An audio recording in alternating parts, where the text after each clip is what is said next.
Assalamu alaikum. Please like my video, subscribe my channel and press the bell icon. Thank you very much.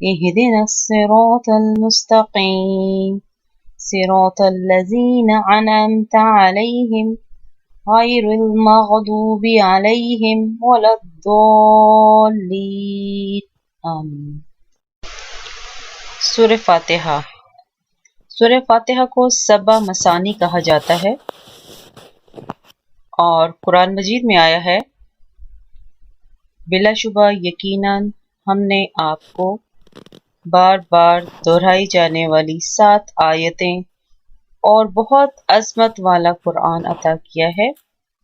یعنی کہ سورۃ الفاتحہ جو ہے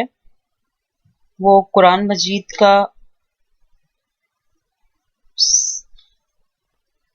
اور سب سے زیادہ دہرائی جانے والی سورت ہے، اور ہر نماز میں ہم اس کا بیشتر حصہ جو ہے بار بار دہراتے ہیں۔ یہ بہت فضیلت والی سورت ہے۔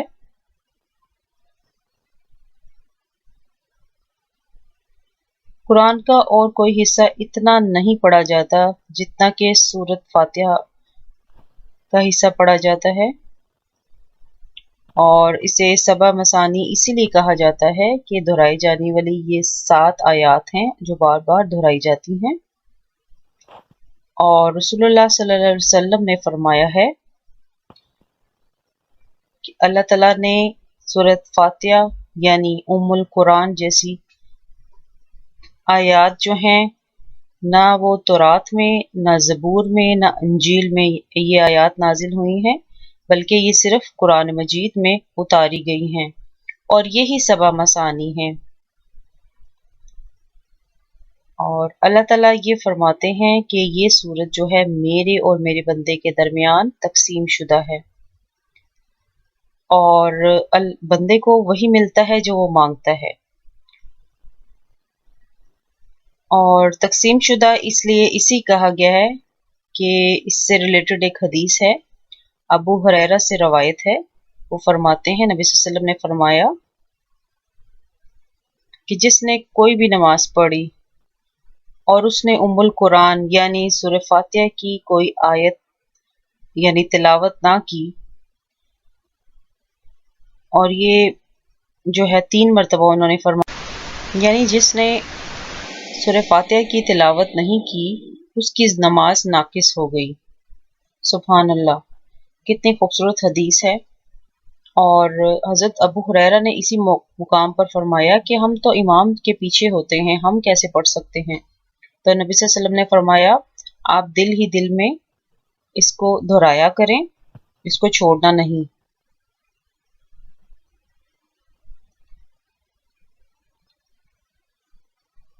سورۃ فاتحہ کا جو کچھ حصہ جو ہے اللہ کی تسبیح پر مشتمل ہے، کچھ حصہ جو ہے حمد پر مشتمل ہے، اور کچھ حصہ جو ہے وہ تسبیح ہے۔ تو نماز جو ہے وہ کیا ہے؟ ساری کی ساری دعا ہے، اور سورہ فاتحہ جو ہے اس کا نچوڑ ہے۔ اور بندہ جب اللہ کی تعریف کرتا ہے اور پھر دعا مانگتا ہے تو اس کی ہر دعا قبول ہوتی ہے، کیونکہ جب بندہ الحمدللہ رب العالمین کہتا ہے تو اللہ تعالیٰ فرماتے ہیں کہ میرے بندے نے میری تعریف کی ہے، اور جب الرحمن الرحیم کہتا ہے تو اللہ تعالیٰ فرماتے ہیں کہ میرے بندے نے میری ثنا بیان کی، اور جب کہتا ہے کہ مالکی یوم الدین تو اللہ تعالیٰ فرماتے ہیں کہ میرے بندے نے میری بزرگی بیان کی ہے، اور جب کہتا ہے کہ ایاک نعبد و ایاک نستعین تو اللہ تعالیٰ فرماتے ہیں کہ میرے بندے نے اپنے تمام معاملات جو ہیں وہ میرے سپرد کر دیے ہیں۔ اور جب وہ ایاک نعبد و ایاک نستعین کہتا ہے تو اللہ تعالیٰ فرماتے ہیں یہ میرے اور میرے بندے کے درمیان ہے، اور جو اس نے مانگا ہے وہ بالکل سراسر اسی کا ہے۔ اور جب اہدنا الصراط، تو اللہ تعالیٰ فرماتے ہیں کہ یہ میرے بندے کا ہے اور یہ میرے بندے کے لیے ہی ہے جو کچھ اس نے مانگا ہے، اور چونکہ وہ ہدایت مانگتا ہے اور انشاءاللہ اسے ہدایت ملتی ہے، کیونکہ اللہ نے اس چیز کا وعدہ کیا ہے۔ اب اس چیز کو غور کریں کہ ہم جو اللہ کی تعریف کرتے ہیں اور ہمیں سمجھ ہی نہیں آتا کہ ہم نے کہا کیا ہے، اور چونکہ دعا مانگتے ہیں تو ہم متوجہ ہو جاتے ہیں۔ یہ سورۃ فاتحہ کی ایک بہت خوبصورت یہ ہے خوبی ہے کہ یہ بندے اور اس کے اللہ کے درمیان تقسیم کی گئی ہے، اور اللہ تعالیٰ نے اس میں بہت زیادہ شفا بھی رکھی ہے ہمارے لیے، بہت زیادہ یہ شفا والی صورت ہے۔ کسی بھی چیز کے لیے، کسی بھی مرض کے لیے اس کو آپ جتنی مرتبہ بھی پڑھیں گے وہ باعث شفا ہے، اور سنت سے مسنون ہے۔ حدیث میں بھی اس کا ذکر ملتا ہے کہ صبح فجر کی نماز کی سنت اور فرض کے درمیان اگر اسے یا فرض کے بعد اسے 41 مرتبہ پڑھیں گے اول آخر درود شریف کے ساتھ، تو اور پانی دم کر کے پئیں گے تو انشاءاللہ مریض کو شفا ملے گی۔ اور اگر 41 مرتبہ ویسے پڑھیں گے آپ کسی بھی مقصد کے لیے، کسی بھی اللہ کے نیک مقصد کے لیے، دنیاوی مقصد کے لیے، تو انشاءاللہ تعالی وہ ضرور آپ کا مقصد حل ہوگا، پورا ہوگا۔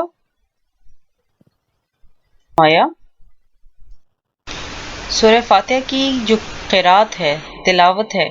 وہ کس طرح کی جانی چاہیے، اس کا طریقہ ہے اس کی ایک ایک آیت کو، ایک ایک لفظ کو وقف کر کر کے پڑھنا، یعنی ہر آیت کو وقف کر کے پڑھنا اور ٹھہر ٹھہر کے ادا کرنا، یہ طریقہ ہونا چاہیے۔ یہ ایک روایت ہے کہ حضور صلی اللہ علیہ وسلم سے جب پوچھا گیا تو نبی صلی اللہ علیہ وسلم نے فرمایا کہ اسے وقف کر کر کے پڑھو، اور پھر ان سے جب پوچھا گیا کہ کس طرح پڑھنی ہے تو انہوں نے توڑ توڑ کر اور وقف کر کر کے اس کا طریقہ بتایا، اور ہر آیت پہ وقف کرنا ضروری ہے۔ حضرت عبداللہ بن عباس فرماتے ہیں کہ ایک دن جبریل علیہ السلام رسول اللہ صلی اللہ علیہ وسلم کے پاس بیٹھے ہوئے تھے، کیونکہ جب وہ وحی لے کے آتے تھے نبی صلی اللہ علیہ وسلم کے پاس بیٹھتے تھے نا، تو انہوں نے اپنے اوپر ایک بہت زوردار آواز سنی۔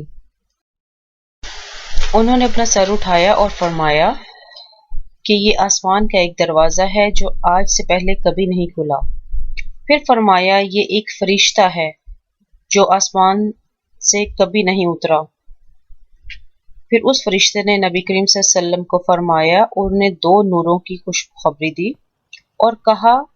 یہ 2 نور صرف آپ ہی کو دیے جا رہے ہیں، آپ سے پہلے کسی نبی کو نہیں دیے گئے، ایک سورہ فاتحہ نور اور دوسرا سورۃ البقرہ کی آخری 2 آیات آمن الرسول یعنی۔ اور انہوں نے فرمایا کہ آپ جب بھی یہ آیات پڑھیں، سورہ فاتحہ اور سورہ بقرہ کی آخری آیات، تو جب بھی پڑھیں گے کسی بھی مقصد کے لیے پڑھیں گے تو اس کے بعد دعا ضرور قبول ہوگی۔ اور صحیح مسلم کی ایک اور یہ روایت ہے، اور اسی صحیح مسلم کی روایت سے اس کی فضیلت اور برکت کا پتہ لگتا ہے کہ یہ کتنی عظیم صورت ہے، سبحان اللہ۔ اور اس صورت کا پڑھنا کتنا ہی بابرکت ہے، اس کی فضیلت کا اس سے پتہ لگتا ہے، اور اللہ تعالیٰ نے نبی کریم صلی اللہ علیہ وسلم کو یہ خاص انعام ان پر یہ کیا گیا اور ان کو یہ خوش قسمتی بخشی کہ ان پر یہ صورتیں نازل کی گئیں۔ اور قرآن مجید میں ارشاد باری تعالیٰ ہے یعنی کہ ہم نے آپ کو 7 بار بار دہرائی جانے والی آیات عطا کی ہیں۔ اس سے مراد سورہ فاتحہ ہے، اور اس کی فضیلت ایک اور حدیث سے پتہ لگتی ہے۔ آپ صلی اللہ علیہ وسلم فرماتے ہیں، حضرت ابو سعید سے نے ایک صحابی سے فرمایا کہ میں تجھے قرآن کی ایک ایسی صورت بتلاؤں کہ جو سب قرآن کی صورتوں سے بڑھ کر ہے، اور وہ ہے الحمدللہ رب العالمین، اور یہی وہ 7 آیات ہیں جو بار بار دہرائی جاتی ہیں۔ سبحان اللہ۔ حضرت ابو ہریرہ سے مروی ہے کہ رسول اللہ صلی اللہ علیہ وآلہ وسلم نے فرمایا کہ سورہ فاتحہ ہی ام القرآن، ام الکتاب اور 7 بار بار دہرائی جانے والی آیات ہیں۔ یہ ترمذی کی روایت ہے۔ اس سورت کا نام الشفا بھی ہے اور الرقیہ بھی ہے، اور یعنی رقیہ اس لیے کہ اس سورت کے ذریعے دم بھی کیا جاتا ہے، اور اللہ تعالیٰ نے بہت زیادہ اس میں برکت رکھی ہے، فضیلت رکھی ہے، شفا رکھی ہے۔ یہ آیت، یہ اس کی ایک ایک آیت جو ہے وہ اپنے اندر بہت زیادہ معنی رکھتی ہے اور باعث شفا ہے۔ کسی بھی مرض کے لیے دم کرنا، اسے پڑھ کے پھونک مارنا بہت زیادہ شفا کا، برکت کا باعث بنتا ہے۔ تو اس لیے ہمیں اپنی زندگیوں میں اسے شامل کرنے کی ضرورت ہے، کیونکہ قرآن کے اندر ہر بیماری، ہر شفا کا علاج ہے، اور یہ تو قرآن کی پہلی آیات ہیں، بالکل اس کا آغاز ہی سورہ فاتحہ سے ہو رہا ہے، اور یقیناً اللہ تعالیٰ نے اس میں ضرور کوئی نہ کوئی خاص جو ہے امر پنہا ہے، اس میں خاص، اس میں راز پوشیدہ ہے جو کہ انسانیت کی، اس کے بندوں کی ہدایت کا، رہنمائی کا مجموعہ ہے۔ تو انشاءاللہ ہمیں کوشش کرنی ہے کہ ہم اس صورت سے، اس پیاری خوبصورت جو بار بار ہر نماز میں دہرائی جانے والی آیات ہیں،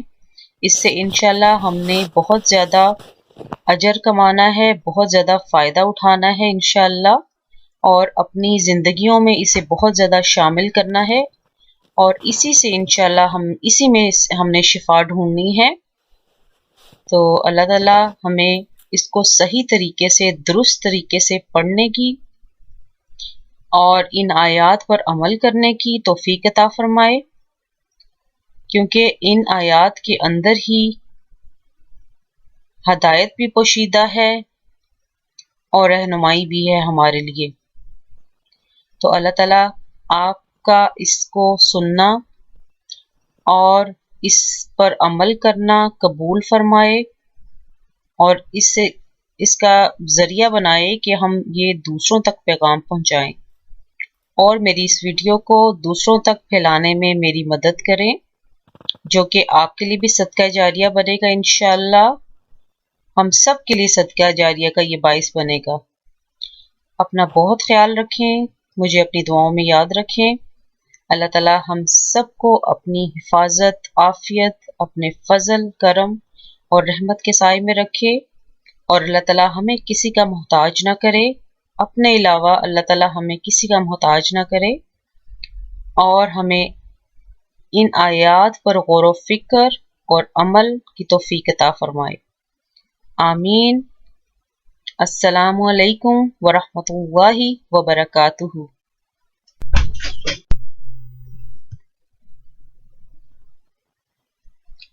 بسم اللہ الرحمن الرحیم۔ الحمد للہ رب العالمین، الرحمن الرحیم، مالک یوم الدین، إياك نعبد وإياك نستعين إياك نعبد وإياك نستعين اهدنا الصراط المستقيم صراط الذين أنعمت عليهم غير المغضوب عليهم ولا الضالين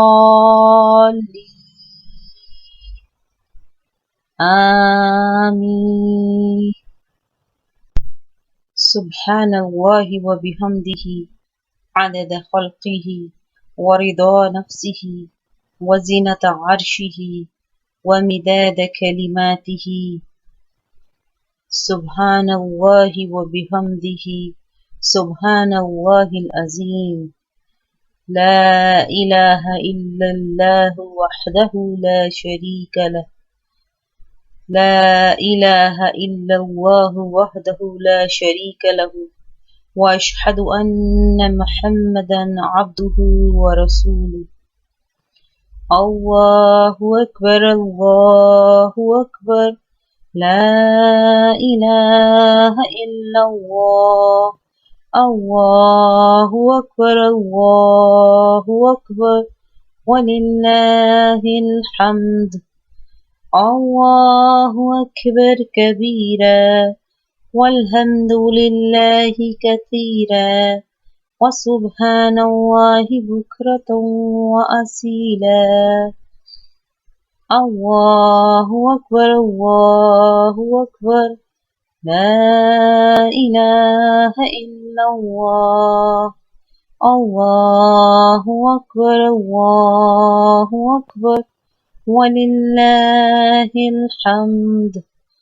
الله أكبر كبيرا والحمد لله كثيرا وسبحان الله بكرة وأصيلا الله أكبر الله أكبر لا إله إلا الله الله أكبر ولله الحمد الله أكبر كبيرا والحمد لله كثيرا وسبحان الله بكرة وأصيلا الله أكبر الله أكبر لا إله إلا الله الله أكبر الله أكبر ولله الحمد